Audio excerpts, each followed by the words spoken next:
In this episode, we're going to show the evolution of women in sports, highlight the contributions, challenges, and progress we've made throughout history. No matter what sport you play, the journey of women in sports have impacted in ways that we might not recognize. So we want to start with early history of women in sport, the Victorian age in Western Europe. The ideal of a Victorian woman was gentle, frail, someone who would stay in the house. Any strenuous activity was strongly discouraged. There was many myths surrounding women, including women could harm their reproductive organs if they took place in those activities, and if they participated in sports, it would seem as unattractive towards men. Later in the 1800s and 1900s, informal athletic clubs began to form. In 1922, the first Women's Olympics game took place in Paris, where women competed in more physically demanding events such as shot put and the 1,000-meter dash.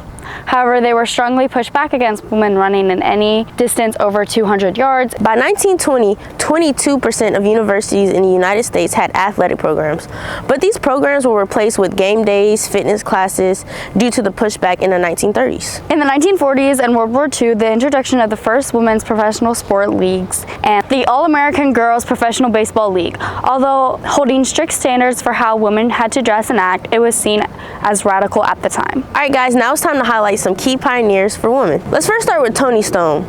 Toni Stone was the first woman to play big league professional baseball. In 1953, she played for the Negro American League and signed to the Indianapolis Clowns to play second base.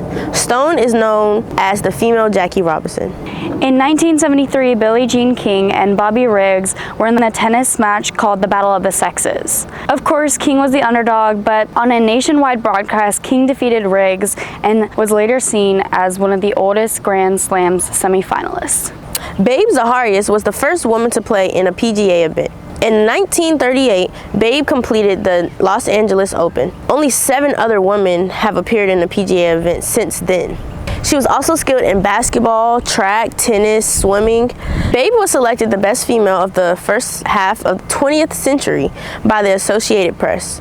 When interviews asked her if there was anything that she didn't play, she responded, "Yeah, dolls." That's a bar. That's a bar. Yes. Throughout this time, there was always a fight for equal opportunity and representation. There will be an entire episode where we will highlight the battles for equality for women and the limitations that women faced. This greatly hindered the progress for representation and access for women, and this was a major part of representation. Let's start with laws. Title IX.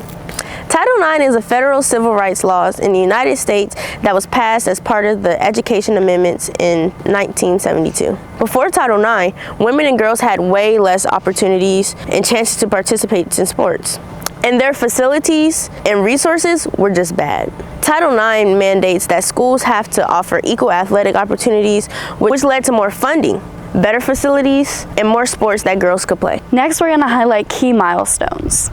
In the 1900s, this was the first time that women were included in Olympic Games.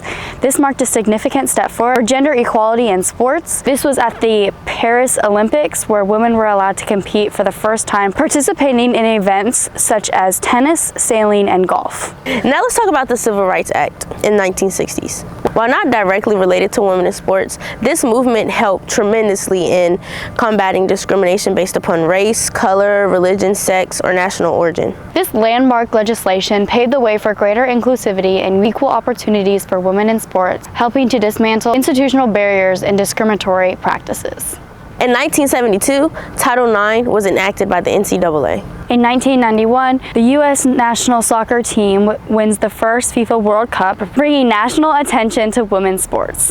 In 1996, women's basketball, soccer, and softball wins gold in Olympics, boosting visibility for athletes. In 2012, U.S. Olympic teams was the first time in history that there were more female athletes than male. Now in this video, we've talked about a lot of the bad things. Let's talk about some progression that we've made. That was good. That was really good. Let's talk about NIL, which basically just means name, image, and likeness. In 2021, deals in college sports represented a significant development in the reign of women athletics. NIL legislation basically just allows college athletes to get paid for their name, image, and likeness while still holding the amateur title of being in college. This shift has the potential to empower female athletes to leverage their platform, talents, and influence and secure endorsement deals, scholarships, and other opportunities that were previously unavailable to them. Shout out Livy Dunn. The national soccer team filed a lawsuit in 2019 against the U.S. Soccer Federation. This lawsuit stated that there was unequal pay between the men's national soccer team and the women's national soccer team. We hope you learn more about the history and progression and stories that allowed women to be influential in sports. We hope that you know each sport had its own battles and progressions to recognize, and each their own stories, with trailblazers that allowed each of us at the high school and college level and beyond to succeed. Thank you so much for watching, and we hope you learned a lot. Bye.